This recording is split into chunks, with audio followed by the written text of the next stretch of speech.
London, 1888. The East End is shrouded in fog. Shadows creep through narrow alleys. A killer lurks in silence, known only as Jack the Ripper. His crimes would terrify a city and leave the world asking one chilling question: who was he? London in the late 19th century was a city of contrasts.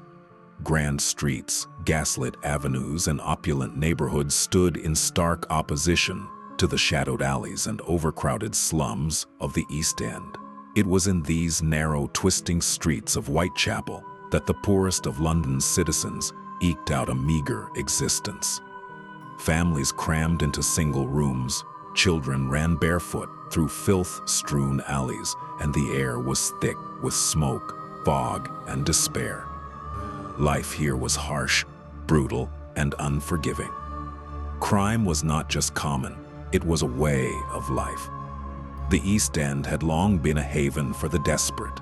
Immigrants, beggars, and women forced into prostitution to survive. Street vendors, drunkards, and thieves mingled with the destitute, creating a constant undercurrent of danger. Violence, poverty, and disease were everywhere. London's wealth and progress could not shield the city from the misery that thrived behind its gleaming facades. In Whitechapel, darkness ruled, not just the nights, but the lives of its residents. As night fell, a dense fog would roll in from the Thames, cloaking the streets in an impenetrable haze. Gas lamps cast weak pools of light, flickering against the damp cobblestones. Every shadow seemed alive, every alleyway a potential hiding place for criminals. People whispered of robbers, pickpockets, and worse, but nothing would prepare them for the terror that was about to descend. It was into this foggy labyrinth that a figure would emerge, a shadow with a name that would echo through history: Jack the Ripper.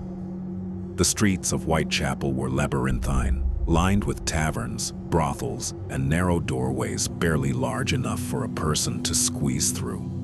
The air smelled of sewage, sweat, and the smoke of countless fireplaces struggling to keep the cold at bay. Here, the poorest of London's citizens walked the fine line between survival and death, each step a gamble in a city that offered little mercy. The women who walked these streets after dark, many of them prostitutes struggling to survive, became easy prey. They were often alone, carrying only their modest belongings, and their vulnerability made them targets in ways that the bustling city could not prevent. Police patrols were sparse, and the local constables were often underpaid, overworked, and overwhelmed. Whitechapel's population was booming, and the city's infrastructure could not keep up. The fog and shadows created the perfect conditions for a predator to operate undetected. A murderer could strike quickly, silently, and disappear into the night, leaving behind only terror and confusion. And that is exactly what would happen. By the summer of 1888, fear had already begun to seep into the streets. Residents locked their doors early, and tavern owners kept a wary eye on the alleyways. Children were kept indoors, and women dared not walk alone after dark. Whispers of a killer, of someone lurking in the fog, spread like wildfire through Whitechapel.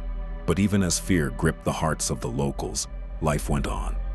People still needed to eat, to work, to survive, but survival in Whitechapel was about to become a nightmare. It was a place where the line between life and death was razor thin, where poverty and crime intertwined to create an environment ripe for horror. And into this world of despair stepped Jack the Ripper. Not just a man, but a shadow, a phantom who would exploit the city's darkness, striking fear into every corner. He would choose his victims with chilling precision, selecting those whose vulnerability made them almost invisible to society. And as the fog thickened over Whitechapel, so did the sense that something unspeakable was coming, a terror so profound it would haunt London for decades and leave a mystery that still captivates the world today. The streets of Whitechapel were more than just a backdrop. They were a living, breathing character in this story. Narrow, twisting, and often impassable in the fog, They hid secrets that no one wanted to uncover. The alleys were silent witnesses to acts so dark that even the police were left baffled.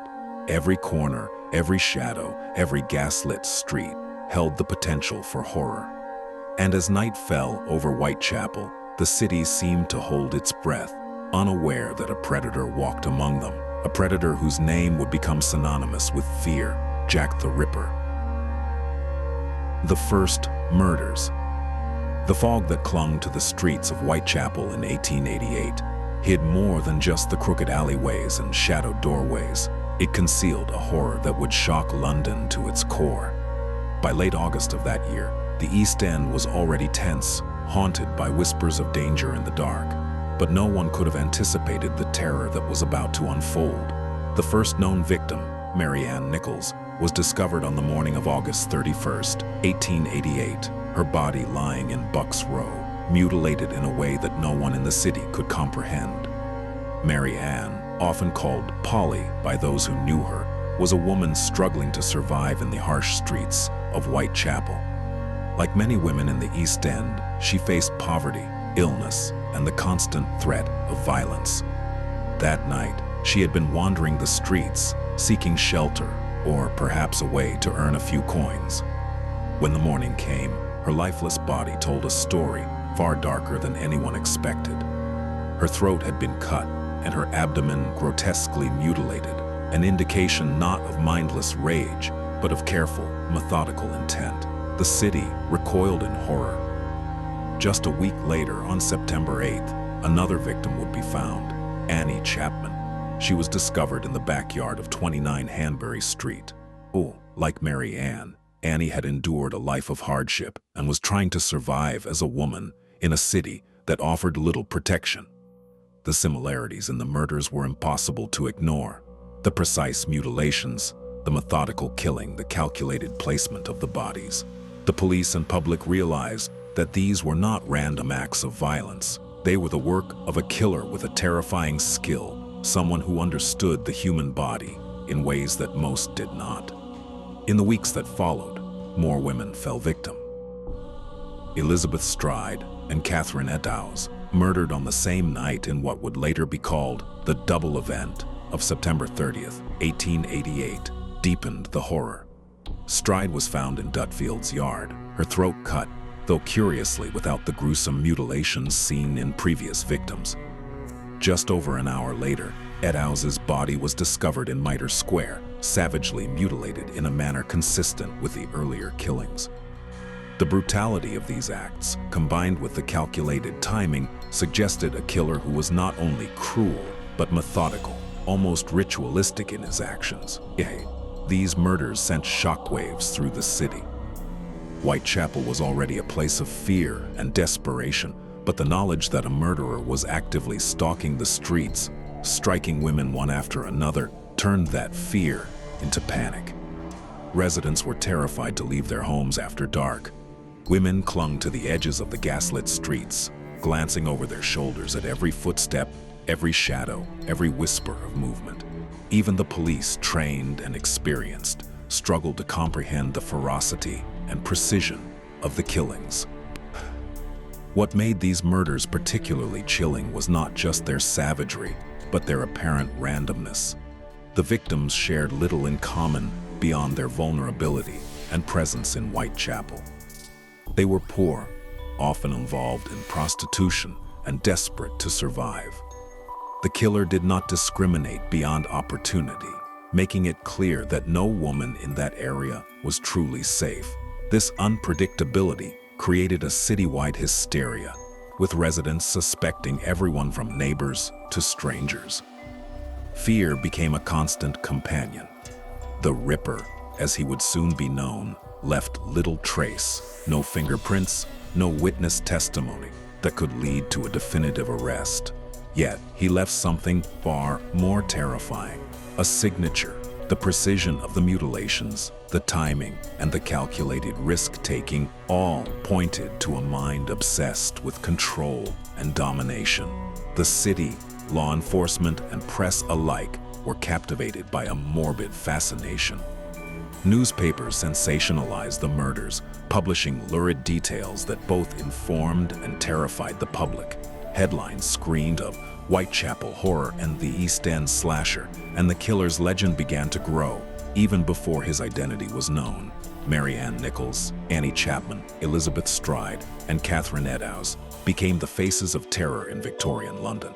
Their deaths marked the beginning of a series of killings that would define the term serial killer long before it entered modern criminology. Each murder was more than a crime. It was a psychological statement, a glimpse into the mind of someone who operated outside the bounds of morality, empathy, and law. By the end of September 1888, the residents of Whitechapel lived in constant fear, walking the streets with a mixture of caution and dread. Every step in the fog could conceal death. Every shadow could hide the Ripper, and while the police scrambled to investigate, the killer's ability to evade capture only deepened the mystery, leaving London to wonder, who was this man, and when would he strike next? Jack the Ripper's first murders were not just a series of killings. They were a statement, a city gripped in fear, a police force confounded, and a killer whose methods and motives remain a puzzle to this day. The streets of Whitechapel had become a hunting ground, and the shadow of Jack the Ripper would loom over London for the rest of history, terrifying generations and inspiring endless theories about the man who walked among them, unseen and unstoppable. The letters from the killer. As the murders in Whitechapel continued, terror gripped the city, and the residents' fear reached a fever pitch. But the horror did not stop with the killings themselves. In the weeks following the first murders, the city began receiving letters that would shock London even more than the crimes. These were not ordinary correspondences. They were signed by someone claiming to be the very person responsible for the brutality, someone who called himself Jack the Ripper. The letters began arriving at the police and newspapers, taunting authorities and the public alike. Some were crude and clearly written to incite panic, but others carried chilling knowledge of the murders that made them seem terrifyingly authentic. Among them, the most infamous was the Dear Boss letter, postmarked September 27, 1888. It read, in part, that the writer would continue to kill and promised that the next murder would be gruesome and spectacular. The letter's boldness and arrogance sent waves of panic through a city already on edge. To Londoners, the letters transformed a terrifying criminal into a symbol of malevolent intelligence. This was no ordinary murderer. This was a man who wanted to be feared, who craved attention and recognition for his horrors. By signing the letters as Jack the Ripper, the writer ensured that the legend of the killer would be immortalized. The press quickly seized upon the name, printing it in bold headlines, and the world now had a name for the terror stalking Whitechapel's foggy streets. Yet these letters were more than just a taunt. They were a psychological window into the mind of the killer.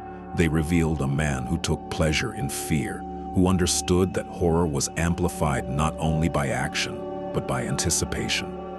He did not simply commit murder in secret. He communicated his crimes to the public, daring authorities to stop him while the city watched helplessly. The letters indicated cunning, boldness, and an unsettling sense of control. Police efforts to verify the authenticity of the letters were intense but inconclusive. Some letters were clearly hoaxes, written by thrill seekers or journalists looking to sensationalize the story. Others, however, included details of the murders that only the killer could have known, such as descriptions of the wounds or the precise location of bodies. These details lent credibility to the letters and heightened the fear that Jack the Ripper was always one step ahead, laughing at the authorities' inability to catch him. The letters also served to escalate the hysteria gripping the city. Residents were afraid to go out at night. Businesses shuttered early, and every passerby became a potential suspect. Even women in the East End, who had long walked these dangerous streets as part of survival, now feared every shadow, every stranger, every fleeting footstep in the fog. The letters had succeeded in their purpose. They transformed terror into obsession. Despite the letters, Jack the Ripper remained elusive. The police scrambled to analyze handwriting, investigate postmarks, and trace origins, but every lead was frustratingly inconclusive. Meanwhile, the legend of the Ripper grew. Newspapers printed lurid excerpts claiming that the killer would strike again and that no woman was safe. The city was trapped in a cycle of fear and fascination, reading every new letter with a mixture of dread and morbid curiosity. Some letters hinted at motives, though these were cryptic and inconsistent. A few suggested personal vendettas, others mocked society at large, but the true intent behind the correspondence remained a mystery. The killer's mind was a labyrinth of cruelty and cunning, designed to confound and terrify. Each letter was a puzzle, a taunt, a piece of a story that only the killer knew in its entirety. The Dear Boss letter was just the beginning. More letters followed, including the infamous Saucy Jackie postcard and the From Hell letter, which contained even more gruesome details. The latter, addressed to George Lusk, head of the Whitechapel Vigilance Committee, included half of a preserved human kidney, claiming it belonged to one of the victims. These acts were more than communication.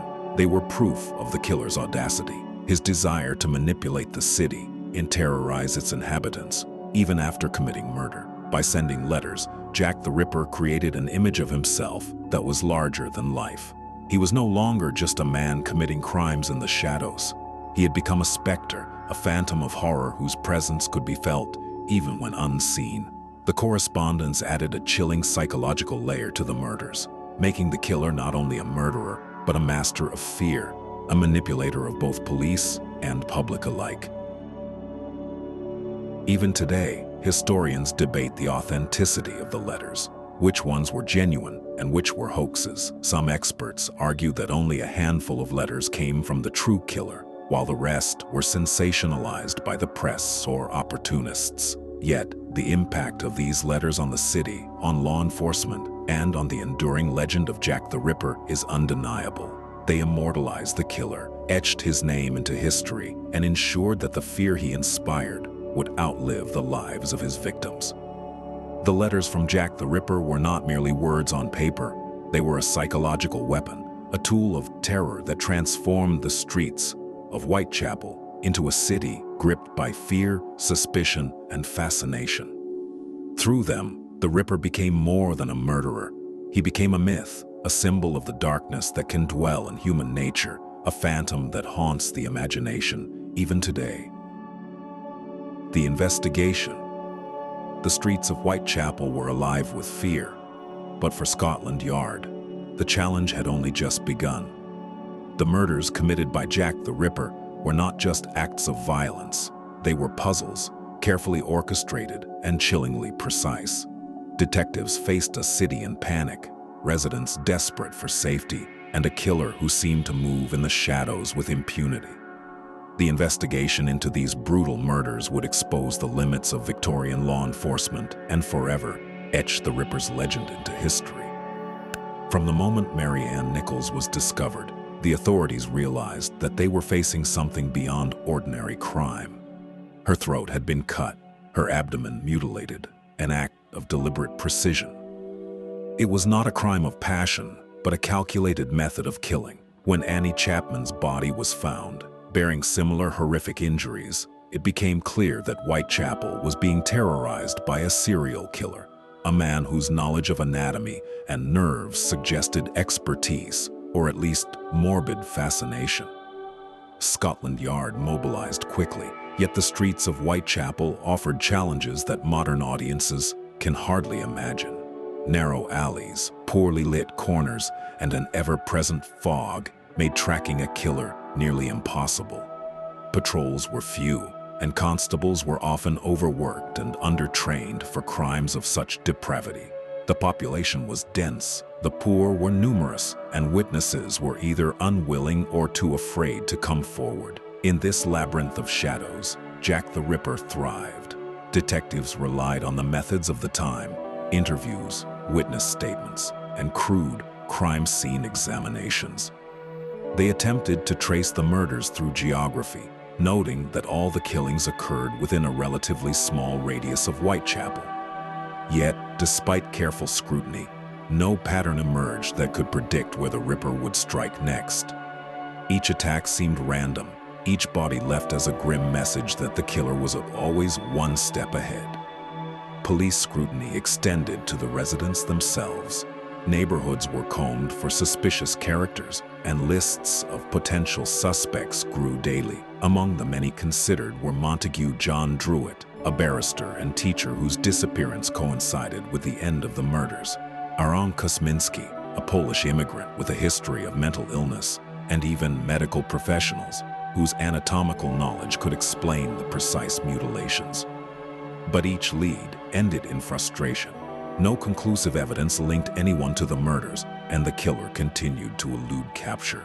Meanwhile, the press magnified the terror. Newspapers printed lurid descriptions of the crimes, often exaggerating or sensationalizing details for effect. Headlines screamed warnings, and the public devoured every story, living vicariously through fear. This frenzy put additional pressure on the police, who were criticized for their inability to catch the Ripper. Public meetings, letters, and even amateur detective groups sprang up, each hoping to unmask the murderer. But every investigation, professional or amateur, seemed to hit a wall. The murders themselves offered few clues. The killer left no fingerprints, no traces of blood beyond the immediate crime scene, and no witnesses who could identify him. He moved with confidence, selecting victims who were vulnerable and able to be lured into secluded areas. The timing of the attacks suggested meticulous planning, and the lack of evidence at the scenes confounded Scotland Yard at every turn. Every lead seemed to vanish into the fog, as if the killer had anticipated every move the police might make. Despite their failures, detectives persisted. Crime scene examinations became more thorough. Maps were drawn to track the locations of murders, and watch committees formed to patrol the streets at night. Yet the Ripper's audacity only grew. The double event of September 30th, 1888, in which Elizabeth Stride and Catherine Eddowes were killed within hours of each other, demonstrated a boldness that terrified even the most seasoned investigators. The killer seemed to delight not only in murder, but in taunting the very authorities who sought to stop him. The investigation also revealed deep societal flaws. Poverty, overcrowding, and neglect had created the perfect environment for a predator. The women targeted were often marginalized, living on the edge of survival, and the streets of Whitechapel offered little protection. Even as the police intensified their efforts, they were battling not only a clever criminal, but an entire system ill-equipped to safeguard its citizens. Ultimately, the investigation into Jack the Ripper was a study in frustration, fear, and obsession. Detectives worked tirelessly, using every tool and tactic at their disposal. Yet the killer remained invisible, a phantom in the fog. Every witness statement, every search, every suspect examined led to dead ends. And while Scotland Yard struggled, the Ripper cemented his infamy, leaving behind a legacy of terror and a trail of unanswered questions that continue to fascinate the world today. The streets of Whitechapel, though forever changed, still echo with the fear that gripped London in 1888. Jack the Ripper had not only committed a series of brutal murders, but had mastered the art of evasion, outwitting law enforcement and terrorizing an entire city. The investigation, despite its intensity and determination, failed to uncover the man behind the mask, leaving history with one of the most infamous unsolved mysteries of all time. The mystery of Whitechapel. More than a century has passed since the streets of Whitechapel were shrouded in fog and terrorized by a murderer whose identity has never been confirmed. Yet, the legend of Jack the Ripper refuses to fade. His crimes, brutal and meticulous, continue to captivate historians, criminologists, and curious minds across the world.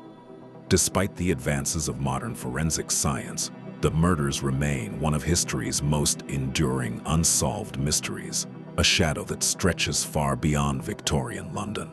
The city of Whitechapel has long since transformed. The slums and alleyways that once hid so much despair and violence have been replaced by modern buildings, bustling streets, and a more secure community. Yet the fear that gripped London in 1888 is still palpable in the way the Ripper's story is told. Tourists flock to historical walking tours, retracing the steps of the victims and imagining the fog-drenched streets of the past. For many, the story is more than history. It is a chilling reminder of how one person, hiding in the shadows, could terrorize an entire city. Over the decades, countless theories have emerged about the identity of Jack the Ripper. Some believe he was a member of the aristocracy, a man of wealth who could move unseen among the poor. Others suggest he was a butcher or a doctor, someone with anatomical knowledge capable of the precise mutilations that shocked London. There are those who speculate that he was a foreigner, perhaps mentally unstable, or even a member of law enforcement itself. Each theory has its proponents, each theory has its skeptics, and yet none has provided definitive answers. The truth remains elusive. The mystery of Jack the Ripper has inspired more than theories. It has influenced popular culture, literature, film, and even psychology. Books, documentaries, and fictional accounts continue to explore the murders, each attempting to solve the puzzle that has defied generations of investigators. True crime enthusiasts analyze every letter, every witness account, every scrap of evidence, searching for clues that might reveal the killer's identity. The fascination is universal because the Ripper represents a fundamental human fear. The idea that evil can move unseen, undetectable, striking without warning, and without consequence. Modern forensic science has reignited interest in the case. DNA analysis, cold case techniques, and historical research have all attempted to shed light on the killer. Some studies suggest connections to suspects, such as Aaron Kosminski or Montague John Druitt, while others explore alternative theories that place the killer in unexpected social or professional circles. Yet, for every conclusion, there are questions, contradictions, and uncertainties. Jack the Ripper has become a puzzle not just of crime, but of human obsession and interpretation. The letters sent by the killer, the Dear Boss letter, the Saucy Jackie postcard, and the infamous From Hell letter remain central to the story. Scholars debate which were authentic, which were hoaxes, and which contributed to the public mythos. These letters, chilling in their boldness, transformed a murderer into a symbol. Jack the Ripper was no longer just a man committing murders. He became a legend of terror, a phantom whose influence extended far beyond the streets he once haunted. The mystery lives on because it touches something deeply human. It is not just about the murders themselves, but about fear, psychology, and the unknown. The Ripper's crimes force us to confront the vulnerability of life, the darkness hidden in ordinary places, and the limits of human understanding. Even today, criminologists study his methods to understand serial killing as a phenomenon. Tourists and historians walk Whitechapel's streets, imagining the fog, the shadows, and the unseen predator. The story remains alive because the unknown is far more terrifying than the known. Jack the Ripper's legacy is one of fear, fascination, and endless speculation. He represents not only the horrors of the past, but the enduring allure of unsolved mystery. The world may never know the true identity of the man who killed those 5 women, but the story continues to haunt us, warning that evil can exist where we least expect it. Whitechapel's streets may have changed, but the shadow of Jack the Ripper lingers, a ghost in the fog, a mystery that refuses to die. Even today, new theories emerge, old suspects are re-examined, and the fascination grows. Jack the Ripper is no longer just a criminal of history. He is a symbol of enduring terror, of questions unanswered, and of a mystery that will continue to grip humanity for generations to come. The foggy streets of Whitechapel may have vanished into the modern city, but the shadow of the Ripper remains, whispering that some mysteries are never meant to be solved, and that some darkness is eternal. Closing/cliffhanger. The streets of Whitechapel are no longer the fog-choked alleys they were in 1888. Modern buildings, bustling shops, and paved streets have replaced the dark, twisting pathways where fear once ruled. Yet, despite the passing of more than a century, the shadow of Jack the Ripper still hangs over the city. His crimes, brutal and precise, are more than history. They are a mystery that refuses to be solved, a ghost that walks among us in imagination and speculation. Jack the Ripper was not just a killer, he was a phantom, a presence that thrived in the shadows, feeding on fear, uncertainty, and chaos. He understood the streets, the night, and the weaknesses of those he hunted. His victims, the canonical five, were only the most visible faces of terror, but their stories were amplified by the fear he instilled in an entire city. The letters, the murders, and the unexplained disappearances combined to create a legend that would outlive the Victorian era itself. Despite countless investigations, theories, and books, the true identity of Jack the Ripper remains unknown. Modern forensic techniques, DNA analysis, and historical research have attempted to bring the killer into the light. Yet every revelation seems to raise new questions. Was he a man of wealth, hiding behind society's respectability? Was he a butcher or doctor, someone skilled in anatomy? Or was he simply an ordinary man, hiding in plain sight, whose darkness no one suspected? The answers elude us, and perhaps that is exactly what the Ripper intended, to remain untouchable, untamed, and immortalized in fear. The fascination with Jack the Ripper is not merely about the murders themselves. It is about the idea that evil can exist in plain sight, that it can move undetected through the places we think we know, and that terror can take root in ordinary life. Whitechapel in 1888 was a city of shadows, and the Ripper exploited every alley, every foggy street, every hidden doorway. His cunning, precision, and psychological manipulation transformed him from a murderer into a legend, a story told over and over because it chills the soul, not just the body. Today, researchers, historians, and true crime enthusiasts continue to debate his identity. Every few years, new theories emerge: an obscure letter, an overlooked witness statement, or a DNA test that claims to shed light on the mystery. Yet, no matter how convincing the evidence, the killer remains a phantom. The streets may be safe now, but the terror he created lingers, as if embedded in the very fabric of the East End. Jack the Ripper's shadow stretches far beyond the victims he took, reaching into the imagination of anyone who dares to ponder what he was truly capable of. And perhaps that is the most haunting truth of all. Jack the Ripper is not just a figure of the past, he is a symbol of the unknown, a reminder that some darkness is eternal, that some mysteries are unsolvable, and that fear can survive even when the world around it changes. Whitechapel may have moved on, but in every foggy night, in every shadowy alley, the question remains: could someone like Jack the Ripper still exist? Could he be out there, watching, waiting, patient, hidden in plain sight, ready to strike again? For historians, detectives, and curious minds, the story is far from over. Every new theory, every book, every documentary reignites the fascination.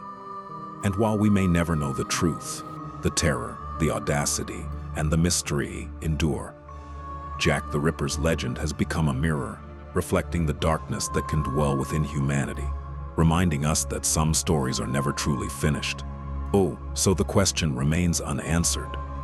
Who was Jack the Ripper? Where did he go? And why has the world, for more than a century, been obsessed with the shadows he left behind? Perhaps we will never know. Perhaps the Ripper intended it that way, to haunt history, to exist forever in the fog, and to remind us that some mysteries are meant to remain unsolved. One thing is certain: the streets of Whitechapel will never forget him, and neither should we.